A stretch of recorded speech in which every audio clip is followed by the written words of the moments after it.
Lewis and Clark. After the purchase of the Louisiana Territory, President Thomas Jefferson's interest was heightened about the West. President Jefferson instructed Meriwether Lewis and William Clark to find a water route to the Pacific Ocean. Their journey started in 1804. While they were on their journey, President Jefferson asked Lewis to collect information on animals, plants, and people from the area. As a result, Lewis and Clark found over 300 species and around 50 unknown Native American tribes. They also discovered the Rockies. Therefore, their journey definitely was not easy. Lewis and Clark started off their journey in 1804 on the Missouri River.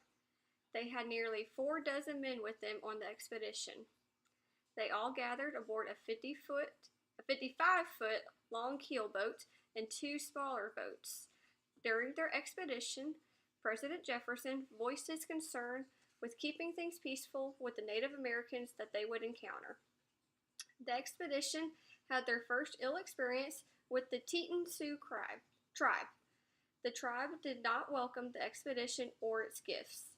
The encounter almost turned fatal, but at the last minute, both parties pulled back. That was their first obstacle. The expedition set off to spend the winter with the Mandan tribe. Once the explorers found the tribe, they started to build a fort to protect them from the cold winter ahead. The fort would also protect them from any attacks by the Sioux.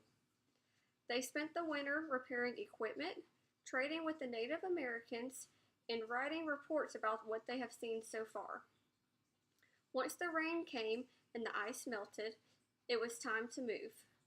Lewis and Clark hired an interpreter, Toussaint Charbonneau, and his wife Sacagawea, whom would be traveling with them throughout the expedition.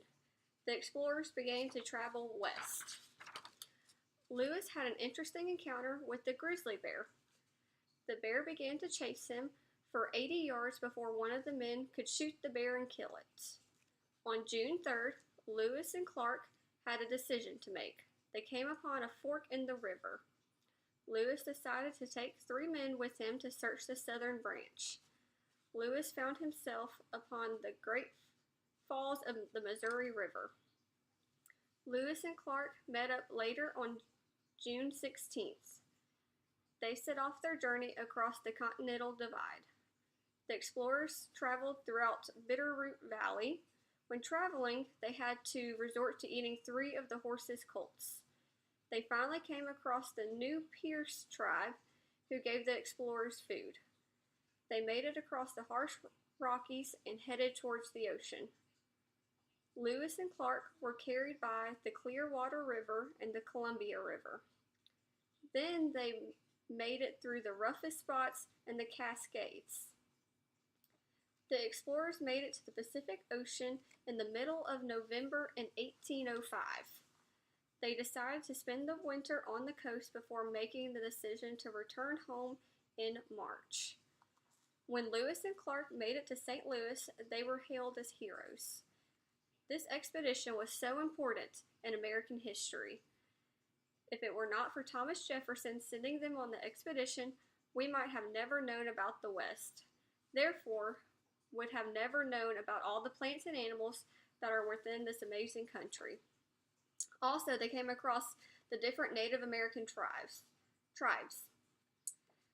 There is also a connection with Lewis and Clark and the Oregon Trail. Lewis and Clark's expedition encouraged the expansion of the U.S. The expedition also motivated men to live and work in the Rocky Mountains. Therefore, this helped with trading. All in all, Lewis and Clark helped pave the way for expanding settlements in this amazing country.